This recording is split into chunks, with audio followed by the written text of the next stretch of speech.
पण माझ्या गावामध्ये 100% नुकसान झालेलं आहे. भाई आपण इथं उभं टाकलो, आता जर तुम्ही या झाडाचा माप घेतला तर 10 फुटापासून पाणी गेलेलं आहे. त्या पिलियरला बघा ना सर, आता बघा पिलियरला पाणी कुठे गेलं आहे तिथे. घाई काय मी आदेशाप्रमाणे काम करायला तयार आहे ना. नाही मी काय म्हणतो, नाही आदेश सर नाही ते सर इथं सर ना आदेश दिला. एक मिनिट थांबा. तहसीलदार साहेब, प्रत्येक गट 100% तुम्हाला मी घेऊ आता शकत कलेक्टर नाही साहेबांना मॅडम सांगतो. आपण. मला काय म्हणायचंय, तुम्ही काय स्वीकारायचे ते नंतरचा भाग.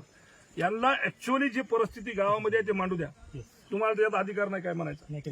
त्यांनी मांडाव, तुम्हाला काय घ्यायचं ते मग आम्ही तुम्ही पाहून घेऊ काय घ्यायचं त्याच्यात. तुम्ही कसे घेत ना कसे करता ते आम्ही पाहतो. पण यांचं कर्तव्य होय, यांना तुम्ही अजिबात तशा सूचना देऊ नका. यांना जे आहे तुमची परिस्थिती ते मांडा.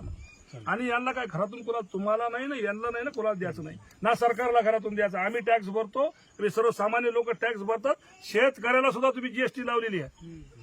काय फुकट काय कोणाला सोडायला का तुम्ही. आम्ही आमच्या हक्काचं मागायला का भीक मागण झालं, कोणतं काय मागण झालं. त्यामुळे यांनी याचं काम करू द्या आणि यांना बिलकुल तुम्ही असं हे सूचना आताच्या आता काढा. मी कलेक्टर साहेब